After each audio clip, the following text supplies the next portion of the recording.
ended.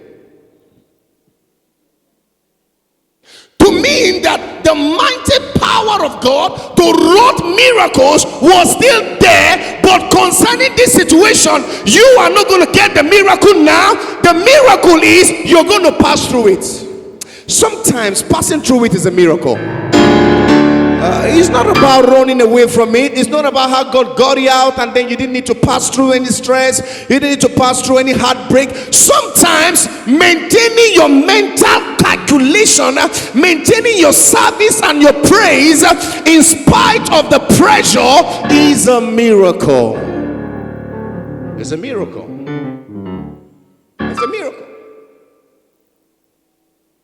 So why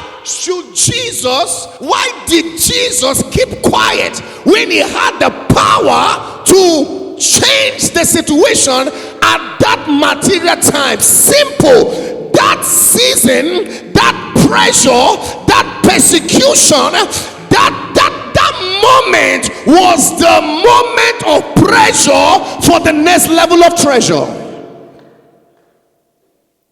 Because the blessing was on the way, he needed that pressure.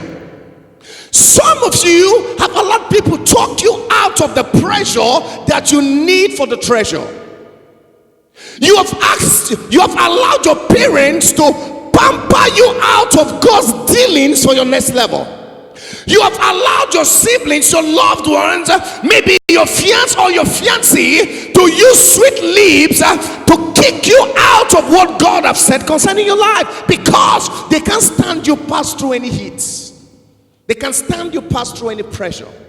They can't stand you live alone. How will my child eat? How will she fend for herself? I can't. Whenever I'm lying down and I think that, and I'm eating, if I remember that my son that is 30 years old has not eaten, I will not be comfortable. So my son must remain in my house and be eating until he gets married. Brother, she just made you to lose a bag of rice that someone would have given to you for free. Because she feels that I can't allow you pass through this. It's too hard. I can't stand my child pass through this. But hello, if she's stopping you from passing through, then she's stopping you from getting to. I'm telling you.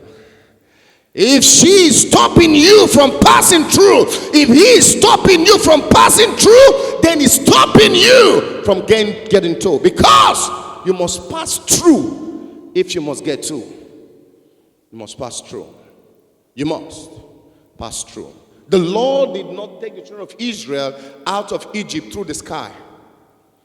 He would have done that if he desired to. But God's principles and method are universal. And they are ever strong and they are ever potent.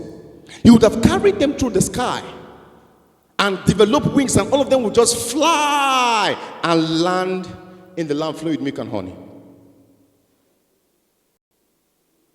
But they raised their head and they saw the Red Sea. When they thought that was over, they turned to the right and they were going to die of hunger. They were done eating. They checked again, they were going to die of thirst. Then they thought that was over. They continued their journey and they saw the Amalekites. They thought that was over. They raised and they saw the Philistines. Then they turned, they saw the Jordan. They were fighting all through. Why? Certain pressures are needed for certain treasures to be delivered. Don't cast them out. Pass through what you need to pass through. And the quicker you pass through them, the earlier you get to where it's taking you to. Who says amen? So we saw that in the life of Jesus. Suddenly he was on the cross. And then one of the robbers looked at him and said, look, I perceive power around you. I perceive power. And I know, listen, that guy knew that Jesus would be able to save himself and save them. He perceived it. He said, if you were the Son of God, as I am perceiving, why not save yourself and save us? I perceive you can. I perceive. I had how they read your CV before the execution. You can. So why not do it? Jesus said there's something you don't understand. Not all roads that lead to glory are smooth.